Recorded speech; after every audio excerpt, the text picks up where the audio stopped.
Good evening everyone, मैं आप सबका वेलकम करती हूँ यूट्यूब के इस चैनल पर। जैसा कि आप सबको पता है हमने दिल्ली सल्तनत की सीरीज पढ़नी स्टार्ट कर रखी है। इसमें हमने अपने 2 पार्ट पढ़ चुके हैं। फर्स्ट पार्ट में हमने पढ़ना स्टार्ट करा था इस्लाम धर्म का उदय। इसमें हमने इस्लाम धर्म का उदय बिल्कुल बारीकी से, बिल्कुल बेसिक से पढ़ा है। और फिर अगला पार्ट जो हमने पढ़ा है वो हमने पढ़ा था अपना अरबी आक्रमण। अरबी आक्रमण जो हमने पढ़ा था, अरबी आक्रमण, सबसे पहला जो अरबी आक्रमण हमारे ऊपर किसने किया था? ये किया था मोहम्मद बिन कासिम ने। और ये अरबी आक्रमण कब हुआ था? 712 में। और किसके ऊपर हुआ था? तो ये जो शासक था वो था दाहिर। और कहाँ पे हुआ था? तो ये जो आक्रमण हुआ था ये हुआ था सिंध में। तो अरबी आक्रमण हमने पढ़ लिया था।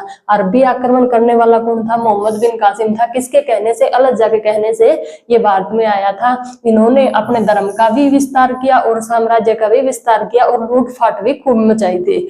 फिर ये जो मोहम्मद बिन कासिम है, सबसे बड़ी जो इम्पोर्टेंट बात हमने पढ़ी थी, इसने जजिया कर को इंट्रोड्यूस कराया था भारत में। जजिया कर लाने वाला कौन था? तो मोहम्मद बिन कासिम था। फिर इसके बाद हमने पढ़ना है आज तुर्की आक्रमण। तुर्की आक्रमण पढ़ना हम स्टार्ट करेंगे। अगर तुर्की आक्रमण में हम बात करें तो तुर्की आक्रमण से पहले हम थोड़ा सा तुर्की आक्रमण का बैकग्राउंड जो है वो देखने की कोशिश करेंगे। तो अपना जो भारत का उत्तर पश्चिमी जो हिस्सा है, अफगानिस्तान वाला जो क्षेत्र है, इस क्षेत्र के अंदर एक छोटी सी जगह है गजनी।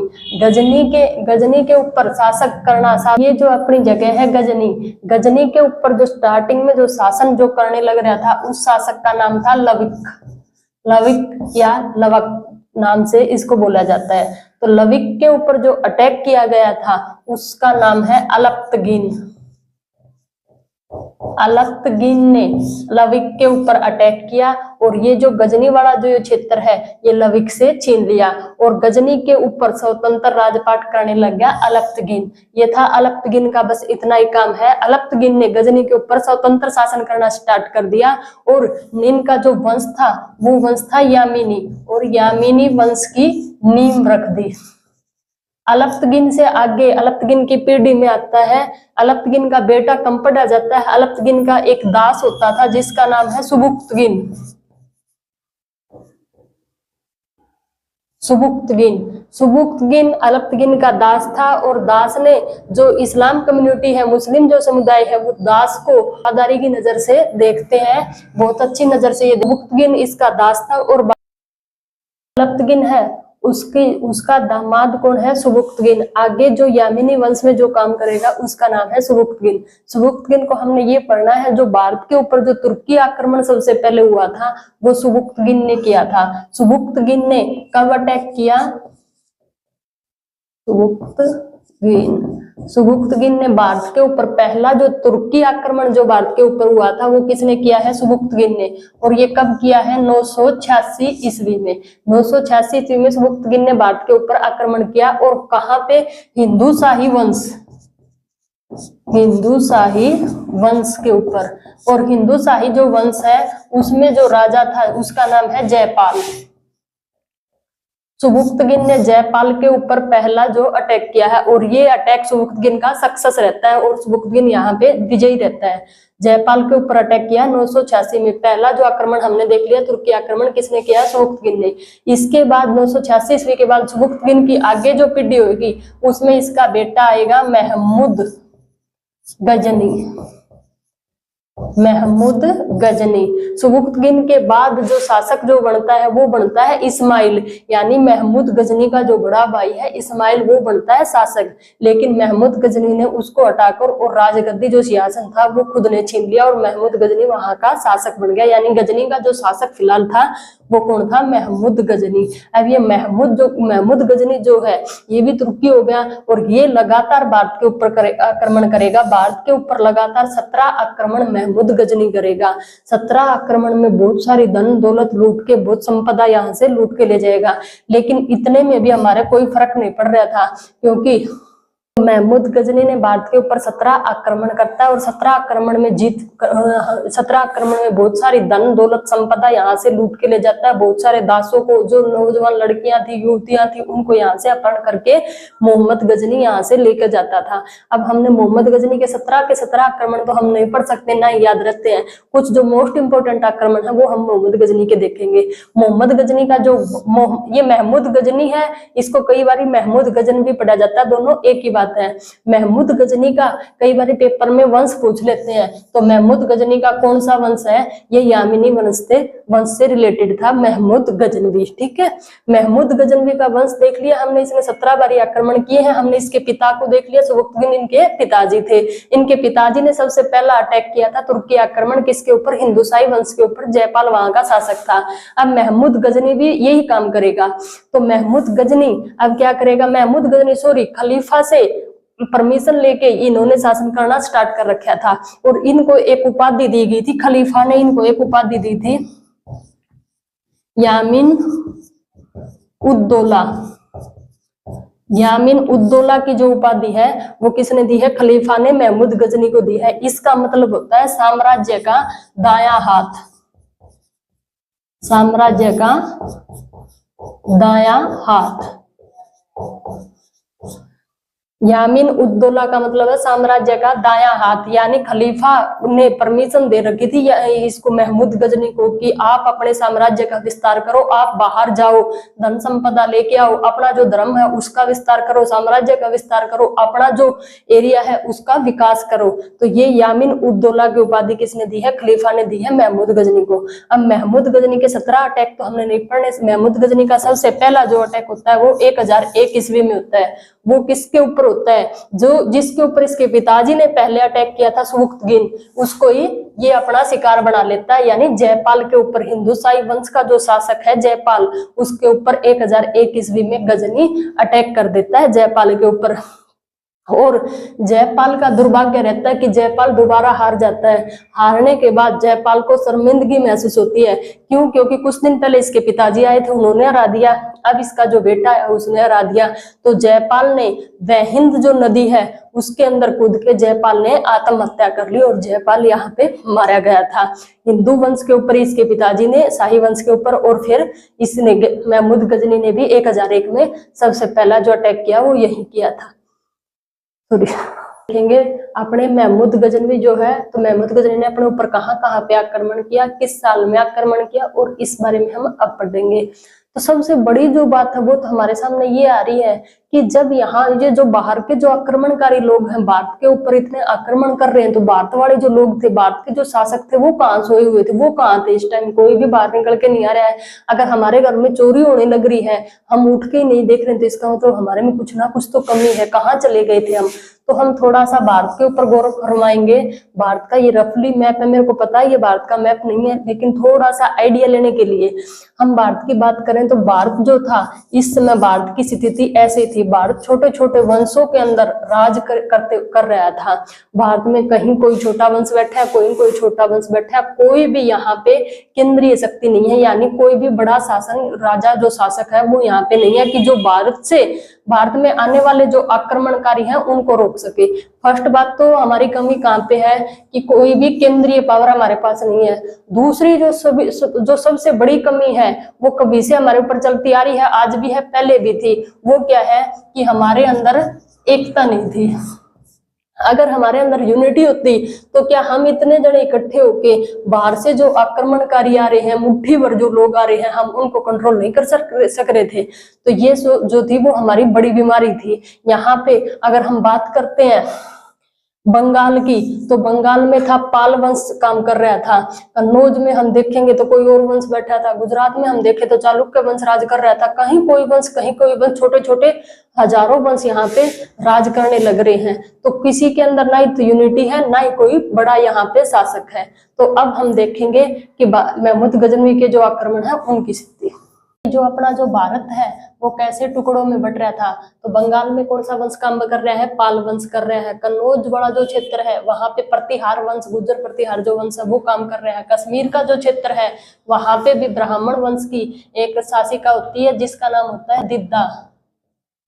ये जो शासिका है ये काम कर रही होती है। तो जो भारत अपना देश है वो छोटे छोटे टुकड़ों में, यानी अपनी अपनी डफली, अपना अपना राग, किसी के ऊपर दूसरे के ऊपर अटैक कर रहा है। तो यहाँ पे यूनिटी नहीं है कि हम जाके सब एक दूसरे का भला करें, यहाँ कोई किसी के बारे में सोचने वाला नहीं था। तभी ये जो बाहर के जो आक्रमणकारी थे इनको मौका मिल रहा था भारत को बार बार लूटने के लिए। और जो हम भारत को सोने की चिड़िया बता रहे हैं वो वाकई में वास्तव में जो सोने की चिड़िया था वो था। सोने की चिड़िया का मतलब ये नहीं था कि यहाँ सोने की चिड़िया उड़ रही थी बार बार में। सोने की चिड़िया का मतलब था भारत जो देश है उसकी मिट्टी इतनी उपजाऊ थी कि एक आदमी आकर 17 बारी लूट लूट के ले गया। लूटने का मतलब भी ये नहीं कोई ये चोरी करके ले गया है, मुट्ठी दो मुट्ठी ले गया, गाड़े भर भर के ये यहाँ से सामान के लेके गया, तो भी इस भारत देश को कोई फर्क नहीं पड़ रहा था। हमारी मिट्टी उपजाऊ थी, हम अगले साल उतना ही सोना चांदी बना के हम तैयार कर लेते थे। तो महमूद गजनी के आक्रमण हमने देखने हैं। सबसे पहला जो आक्रमण देखा वो 1001 में। 1000 में किसके ऊपर? जयपाल जो शासक है, जयपाल के ऊपर। 1001 में जयपाल के ऊपर अटैक हुआ और जयपाल वह हिंद नदी के अंदर कूद के जयपाल ने आत्मदाह यानी आत्महत्या कर ली। फिर हमने 1004-5 के आसपास का जो आक्रमण देखना है वो मुल्तान या सिंध वाले क्षेत्र में। इस क्षेत्र में मुल्तान जो सिंध है यहाँ पे तो पहले भी मुसलमान जो शासक थे वो ही राज कर रहे थे, क्योंकि सिंध वाले क्षेत्र के ऊपर पहले अटैक कौन कर चुका था? इससे पहले मोहम्मद बिन कासिम। फिर यहाँ 1004-5 में किसने अटैक किया है? महमूद गजनी ने। फिर इसका जो सबसे मोस्ट इंपोर्टेंट अटैक है वो पढ़ना है हमने 1025 का।